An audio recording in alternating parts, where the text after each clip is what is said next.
Welcome to our weekly webinar session on service issue work orders. Now, we are focused on the Service Manager feature set inside of Rent Manager, and my hope is that if you are attending the session today that you have a general understanding of how that tool set works. It's a way for you to easily enter service issues or work that needs to be done so that you can track that maintenance process and then resolve and close the ticket when the work is completed. It's just a nice way to manage that information. But the truth is that when it comes to this maintenance work, a lot of times we are dealing with costs. There are costs that need to be passed on to the tenant because if they were responsible for the damage, they should have to pay for it. There are costs when we have to go to a third-party vendor, or if we have to go to Home Depot or Lowe's or somewhere to actually purchase the items and the products and the services that are part of the maintenance.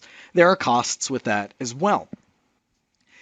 And in the service issue, there is a section, the work order section, that handles all of that. Here in the screenshot that we're looking at together, I am looking at maintenance associated with sort of a shower renovation. You can see the first item in the list. It's the fifth column. There's a shower kit. And then I also have another line item for labor.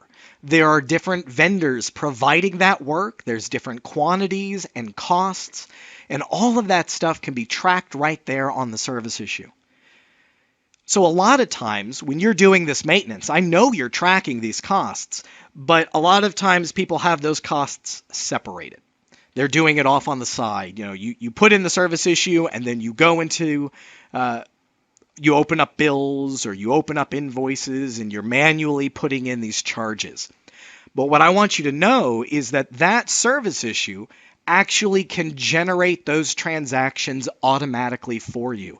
It can make the purchase orders, it can invoice the tenants, and it can generate vendor and owner bills as well. Not only does that save you the time of manually having to create those transactions, but then those transactions are tied to the service issue itself. So there's a logical connection between the costs of the maintenance and the actual maintenance work that's being tracked in the program. So ultimately, it is just a preferable way of creating these transactions. So our goals today are threefold. First, I'm going to show you how to set up the items, which is something that if you've never messed with this before, the items register would be blank. But creating items is how you can actually connect Service Manager to your chart of accounts so that Service Manager can generate financial transactions. Oops, let me back up. Then I'm going to show you how to fill out that work order section because there's a lot of columns, there's a lot of options, there's a lot of considerations. And then I'll show you how to generate transactions through those service issues. There are a lot of different approaches to this and a lot of different sort of accounting outcomes. So through all of these examples, hopefully you'll find the different variations of, oh, that's how we need to do this. That's going to be ours. I'm going to ignore this other one, but now I see how we can sort of go to the next level with service issue work orders. All right, so now I'm going to go ahead and switch over into Rent Manager. Now, the first thing that I want to do is open up a service issue. So I'm going to click on the Services menu, and then I'm going to click New Issue. So again, this is the form that hopefully you have seen in the past. Let's say that I needed to replace a microwave. Okay, so I'm going to say replace microwave. I can come in here, I can set the category. This is a maintenance task. It'll be medium priority, new. You can control all of those components. I can even set the due date, and I can save the service issue. But there's a cost for the microwave because for me to go and replace it, I want to charge the tenant the cost of that microwave or maybe even a markup. So where do I do that? Well, this work order section, again, this is what we're talking about. The key to the kingdom here is the item. The item is what connects the work order to your financial data.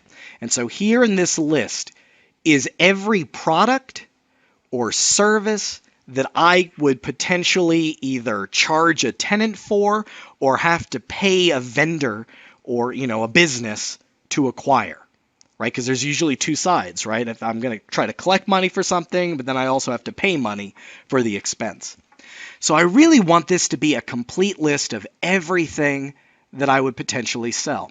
Well, I don't have microwaves in this list, but maybe I replace microwaves a lot. So I need to start tracking them as an item. There's a couple ways you can get to your items list. From the service issue, there's this button right here, View Items. The other way to get there is under the accounting menu and then inventory items. So it takes you to the same place. Over here on the left are all of my items. So what I'm going to do is I'm going to click Add, and I'm going to add a microwave. Give it the same name and the description. Now, I'm going to skip over this section here for a moment. I want to talk about the income charge type and the expense chart account. Notice that those are in sort of that brownish gold color. That's telling you that they are both required fields. And this is where we are going to tie our item to our financials. Income charge type is saying whenever you are going to charge a tenant for the cost of this item, so if you're going to make a tenant pay for a microwave, which charge type do you want me to put on their transaction ledger? So in this case, I'm going to use, no, I don't want that one. Let's do repair. So I have a charge type that I've already created in my system. Repair for general repairs. And then the second item is if I have to go and buy a microwave because I didn't have one in stock, so I'm going to go to Lowe's or I'm going to go, wherever it is you go get a microwave, how do you want me to track that expense on like a profit and loss? And so I can come in here, and the general ledger account that I use for that is 5111 general repairs / replacement. So when setting all of this up, you may want to be talking to your accountant because you want to sort of get a sense of, well, how do I want these things to show up on a profit and loss? How do I want this money to be flowing into my system?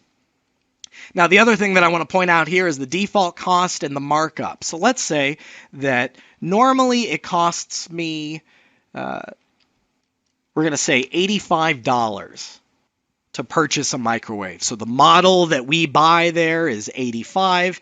And then I'm going to say that the markup here, so you have a couple options. You could either say the markup amount directly, so it's $99 when I charge a markup.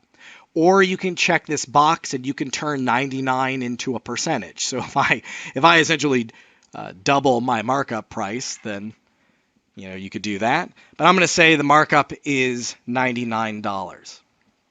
And I'm going to hit save. So now I have microwaves available as an item for my service issue. You're going to want to go through that list and generate an item for every product or service that you offer.